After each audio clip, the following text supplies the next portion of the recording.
Now the next instrument, that is wooden pegs, okay, and that is particularly used to mark the position of the stations in the surveying. okay, म्हणजे जेव्हा आपण सर्वे करत असतो, suppose for example इथे square शेपचा जर area असेल आणि इथे A, B, C, D हे जे मेन स्टेशन्स आहेत, आता मेन स्टेशन्स म्हणजे कोणते, two stations which decide the boundary of particular area, that is called as main stations. Okay, मग आता मेन स्टेशन्सवरचे जे पोजिशन्स आहेत, फॉर एक्झाम्पल ए पोजिशन असेल तर इथे मार्क करण्यासाठी किंवा तिथली पोजिशन डिनोट करण्यासाठी आपण वुडन पेग्सचा यूज करतो. ठीक आहे, त्यानंतर they are made up of hard timber and it is tapered at one end. Okay, अशा प्रकारे टॅपर्ड एंड असतं त्याला. त्यानंतर they are usually 2.5 centimetre square and 15 centimetre long. Okay, but in soft ground there it is 40 to 60 centimetre long pegs and 4 to 5 centimeter squares are suitable. Okay, then next instrument, that is ranging rod. Okay, this is the figure of ranging rod, and it also have the same function to mark the position of the stations. Okay, and it may be made up of well seasoned straight grain timber of the teak or sometimes metal like iron. Okay, and they are circular or octagonal in cross section of 3 centimeter nominal diameter. Okay, त्याची diameter ही साधारणतः 3 centimetre इतकी असते. त्यानंतर lower shoe is about 15 centimetre. Okay, याचंसुद्धा एक tapered end असतं, तर त्याला शो असं म्हणतात, आणि त्याची जी हाईट आहे ती 15 सेंटीमीटर इतकी असते. Okay, and they are made up of 2 sizes as a 2 and 3 meter and are divided into each 0.2 meter length. याची जी जनरल हाईट जी आहे पूर्ण रेंजिंग रॉडची, तर ती साधारणतः 2 मीटर ते 3 मीटर इतकी असते, आणि याच्यामध्ये एक असे व्हाईट बँड आणि ब्लॅक बँड असतात, काही केसमध्ये व्हाईट आणि रेड बँड असतात, आणि हा जो पॅच आहे जो रेड असेल किंवा व्हाईट असेल तर त्याची जी हाईट आहे ती साधारणतः 0.2 मीटर इतकी असते, म्हणजे 20 centimetre. Okay, then next, that is ranging poles. Similar to the ranging rods but are heavier. जे रेंजिंग पोल्स असतात ते सेम रेंजिंग रॉड सारखेच असतात, पण ते थोडेसे जड असतात, अँड त्याची जी हाईट आहे ती साधारणतः 4 मीटर टू 6 मीटर एवढी त्याची रेंज आहे हाईटची. त्यानंतर used in case of very long lines. Okay, poles केव्हा यूज करतात, जर रिजन खूप मोठा असेल आणि लाईन्स पण खूप मोठे असतील तर त्या केसेसमध्ये रेंजिंग पोल्स यूज करतात. ओके, त्यानंतर नेक्स्ट इन्स्ट्रुमेंट आहे ते म्हणजे offset rods. Again similar to the ranging rod, आणि त्याची जी हाईट आहे ती साधारणतः 3 मीटर असते, आणि सेम त्याचे पार्ट्स व्हाईट बँड आणि रेड बँडसारखे असे पार्ट्समध्ये डिवाईड केलेलं असतं. व्हाईट रेड किंवा व्हाईट ब्लॅक असू शकतात, आणि त्या बँडची हाईटसुद्धा 20 सेंटीमीटर इतकी असते. ओके, त्यानंतर नेक्स्ट आहे ते म्हणजे laths and whites. Okay, so useful for ranging long lines, specially laths, and also used over uneven ground when ranging rod is not visible due to the obstruction. They are light, cheap, and they are easily visible at a great distance, usually 1 meter long. Okay, आणि त्यानंतर आहेत whites. When the ranging rods are not available or insufficient, then whites are used. These are the thin strips of the bamboo, 40 centimeter to 1 meter in length, and one end is sharp and the other end is split for inserting the pieces of small white paper. Okay, so जे whites असतात तर त्याचं जे एक end आहे तर ते sharp असतं, आणि जे दुसरं एंड आहे तर ते स्प्लिटेड असतं की ज्याच्यामध्ये आपण व्हाईट पेपर इन्सर्ट करू शकतो. ओके, म्हणून याला काय म्हटलेलं आहे, व्हाईट्स. Okay, then plumb bob with U fork. Okay, plumb bob with U fork is generally used measuring along the slope to transfer the point to the ground. Okay, आता शक्यतो प्लम्बॉब विथ यू फोर्क हे जे इन्स्ट्रुमेंट आहे हे plain table सर्वेइंगमध्ये use केलं जातं. आता plane table surveying, chain surveying हे तुम्हाला डिप्लोमामध्ये झालं असेलच. तर आता प्लेन टेबल सर्वेइंगमध्ये जेव्हा ड्रॉइंग बोर्ड असतो त्याच्यावरचा जो पेपर असतो राईट, त्याच्यावरती आपण जे ॲक्च्युअल जे मेजरमेंट्स आहेत ते घेतो, म्हणजे simultaneously measurement plus drawing means plus plotting हे दोन्ही सुरू असतं प्लेन टेबल सर्वेमध्ये. तर जेव्हा आपण मिडल पॉईंट घेतो, जो सेंटर आहे ऑन एन ॲव्हरेज, जो ग्राउंडचा किंवा त्या एरियाचा जो सेंटर आहे, तर तो पेपरवरती घेण्यासाठी एक्झॅक्टली, आता फॉर एक्झाम्पल इथे पॉईंट असेल तर तो एक्झॅक्टली जो ग्राउंडवरचा जो सेंटर आहे आणि पेपरवरचा जो सेंटर आहे तर तो मॅच करण्यासाठी plum Bob with U4 use केलं जातं. ठीक आहे.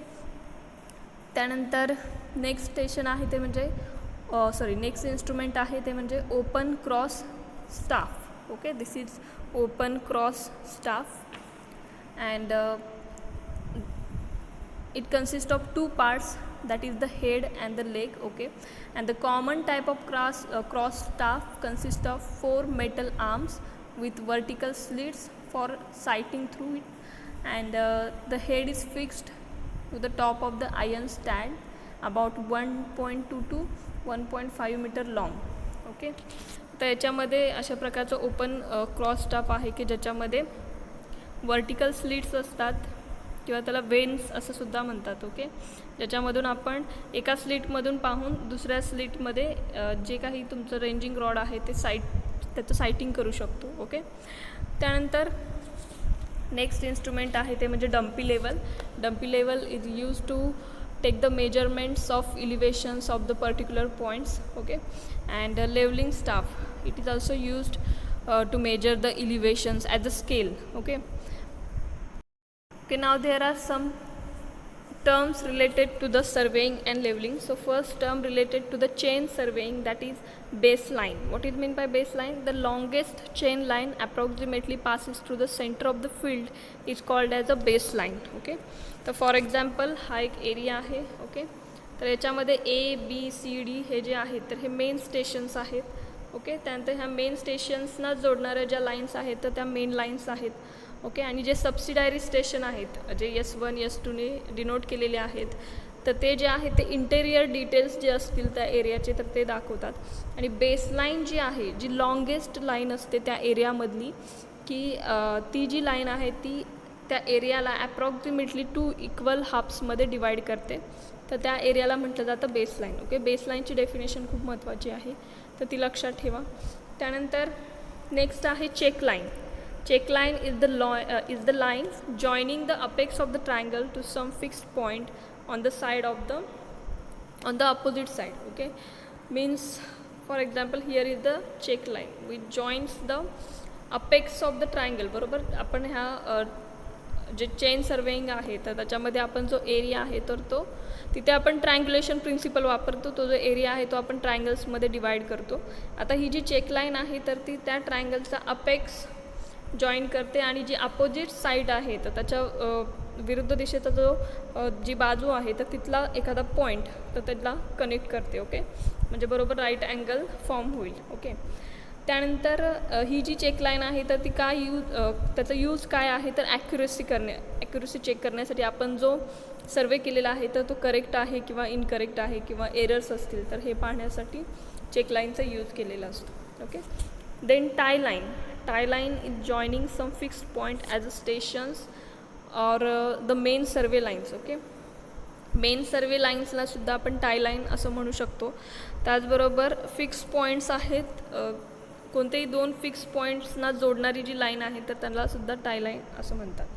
Okay, then main survey line, the line joining the main stations are called as a main survey line. Then subsidiary or tie stations, the stations are points are selected on the main survey line and shows the interior details of the area. Okay, म्हणजे असे points की जे main सर्वे लाईन्सवरती असतात, म्हणजे main stations नाहीत तर त्याच्यामध्ये असणारे जे असतील तर त्याला सबसिडायरी स्टेशन्स असं म्हणतात किंवा टाय स्टेशन्स असं म्हणू शकतो. आणि जे इंटेरियर डिटेल्स दाखवतात त्या एरियामध्ये त्यालासुद्धा सबसिडायरी स्टेशन्स म्हणतात. ओके, त्यानंतर नेक्स्ट इन्स्ट्रुमेंट आहे जे प्लेन टेबल सर्वेमधले आपण इन्स्ट्रुमेंट पाहणार आहोत. तर त्याच्यामध्ये फर्स्ट आहे alidade. Alidade generally use to draw the ray in plane table surveying on a drawing paper.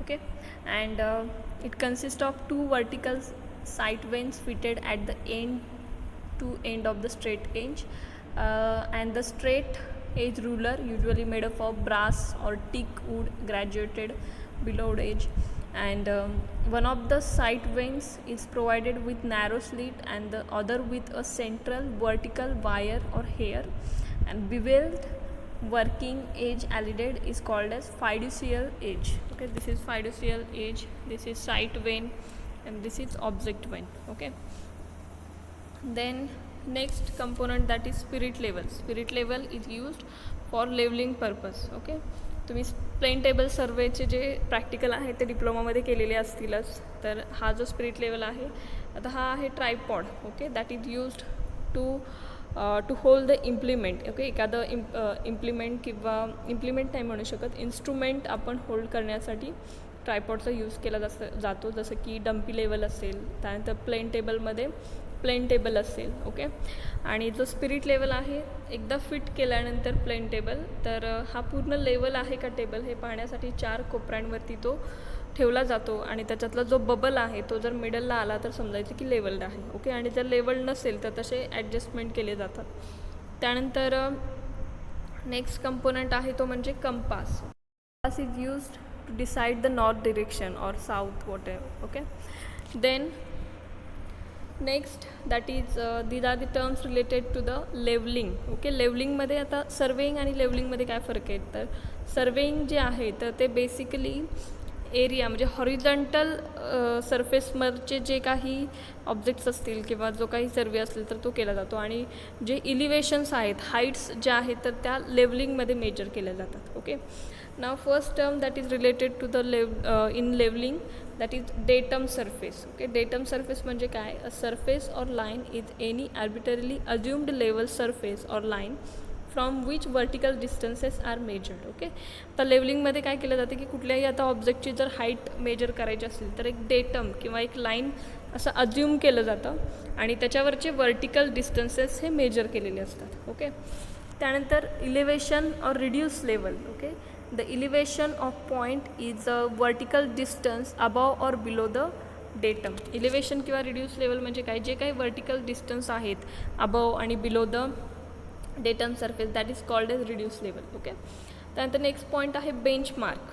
Relatively fixed reference point known as a with known elevation is called as a benchmark. Okay, benchmark म्हणजे काय की असं एखादा point, एखादा reference point की ज्याचं elevation आपल्याला already माहीत आहे किंवा आपण अज्युम केलेलं आहे. ठीक आहे, तर याच्यामध्ये फर्स्ट आहे वेगवेगळे बेंचमार्कचे टाईप पडतात. त्यामध्ये GTS बेंचमार्क आहे. जर तुम्ही गुगलवर सर्च केलं तर तुम्हाला याबद्दल अजून माहिती मिळेल. GTS stand for great trigonometrical survey. Okay, साधारणतः 1800च्या काळामध्ये जे आपले जे इंग्रज जे आले होते भारतावरती, तर त्यांनी ठरवलं होतं की पूर्ण इंडियासाठी सर्वे करायचा. ओके, तर त्या सर्वेची सुरुवात ॲक्च्युली तिथून झाली, आणि सो त्याला त्या सर्वेला असं नाव देण्यात आलं ग्रेट ट्रिग्नोमेट्रिकल सर्वे, मीन्स GTS सर्वे. ओके, म्हणजे त्याच्यामध्ये सर्व बाउंड्रीज वगैरे ॲक्च्युअल इंडियाच्या कोणत्या आहेत तर ते सगळं मेजर करण्यात आलं होतं. त्यानंतर all the marks are established with very high precision of in interval of about 100 kilometer all over the country by the Survey of India. Okay, म्हणजे हा जो सर्वे आहे तर तो सर्वे ऑफ इंडिया ह्या डिपार्टमेंटने केलेला आहे, आणि इंडियासाठी जो बेंचमार्क आहे मेन सी लेवल ही कराची हे डेटम सरफेस मांडलं गेलं होतं, तिथली जी सी लेवल आहे तिथे.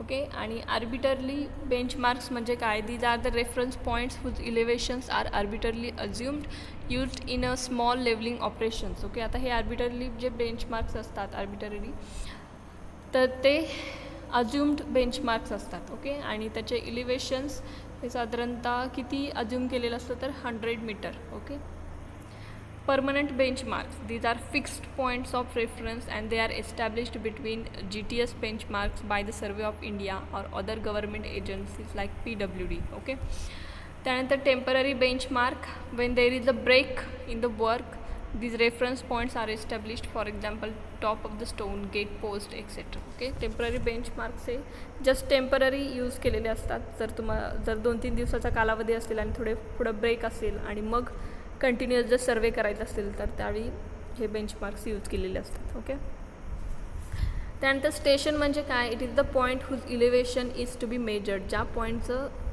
जे इलिव्हेशन आहे त्याची जी हाईट आहे ती मेजर करायची आहे तर त्याला म्हटलं जातं स्टेशन.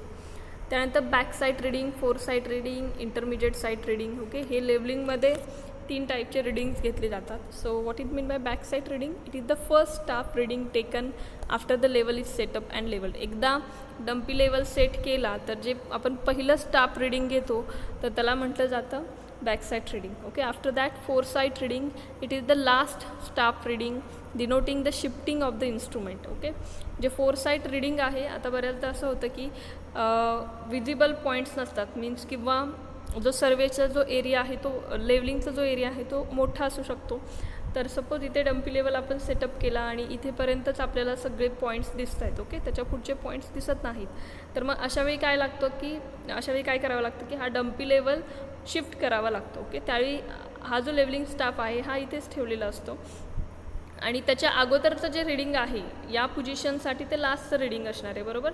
तर त्या रिडिंगला म्हटलं जातं फोर साईट रिडिंग. ओके, म्हणजे ते डिनोट करतं की बाबा आता आपल्याला डम्पिंग लेवल शिफ्ट करायचं. ओके, त्यानंतर intermediate sight reading, the readings taken between the back sight and fore sight reading, that is called as intermediate sight reading. Okay, then change point, what is mean by change point, it is the point denoting the shifting of the level and it is the point on which the foresight and back sides are taken, and the change point is always selected on relatively permanent points such as boundary stone, rail, etc. Okay okay, ते आपले सगळे terms आणि जेवढे काही important instruments आहेत तर त्याचं introduction संपलेलं आहे. ठीक आहे, सो थँक्यू फॉर लिसनिंग.